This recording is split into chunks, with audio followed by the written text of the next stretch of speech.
Liverpool star Robertson urges quick-fire reset as Scots crumble. Robertson slammed Scotland's performance in Saturday's 3-0 loss to the Republic of Ireland as nowhere near good enough. Stephen Kenny's side stormed to a much-needed first win in Nations League competition, with Alan Brown, Troy Parrott and Michael Obafemi all scoring in a 3-0 win.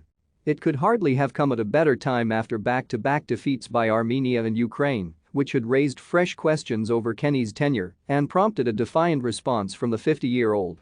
The Republic's first competitive win in Dublin since they beat Gibraltar in a Euro 2020 qualifier in June 2019 was set up by first-half goals from Brown and Parrott, who doubled Ireland's entire Nations League tally inside 8 minutes and was thoroughly deserved as the Scots wilted in Dublin.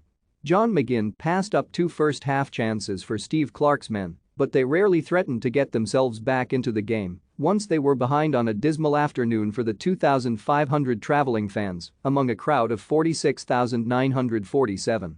Sponsored as expected, Kenny shuffled his pack, handing Obafemi a first senior start for his country in one of 5 changes to the side which lost to Ukraine in midweek, while Grant Hanley and Scott McTominay were drafted into the Scotland lineup in place of John Souter and Stuart Armstrong. Ireland, stung by the criticism they had received after a poor start to the campaign, started with real tempo as Jason Knight snapped into tackles and wingbacks Brown and James McLean worked their way into advanced positions.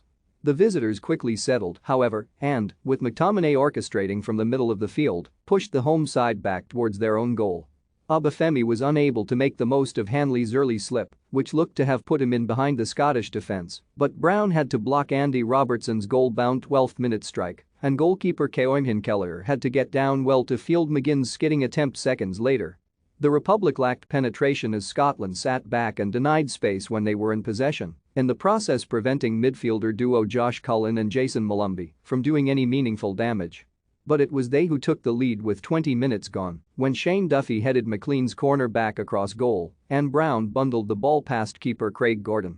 Scotland should have been level within 7 minutes, but McGinn placed his side-footed effort inches wide of Kelleher's right post, and their misery was compounded within seconds when Obafemi clipped a delightful ball over the top for Parrott to head gleefully past the advancing Gordon and double Ireland's advantage.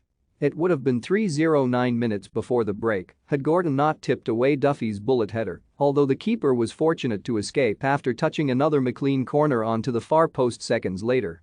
Jack Hendry made way for Billy Gilmore before the restart as the visitors sought a way back into the game, but their plight worsened with 6 minutes when Obafemi picked up a loose ball 30 yards out, took a neat controlling touch, and then blasted it mercilessly past the helpless Gordon.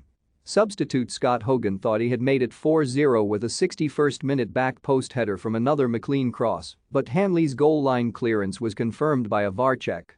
In the meantime, Duffy had picked up a booking which will rule him out of Tuesday's return clash with Ukraine in the Polish city of Lodz, but, as time ran down, that was the only fly in the ointment for Kenny's men, with Scottish hopes even of restoring a measure of pride coming to little.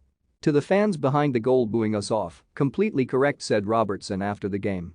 We know they travel a long way, we know they pay a lot of money, and that performance is nowhere near good enough in a Scotland jersey. We will need to assess as a team, we will need to assess individually, and we have to hit the reset button because everything was good last year, but this year the performances haven't quite been up to scratch as of yet. We need to hit the reset button and go again because we were in a good place before that. Additional reporting from PA.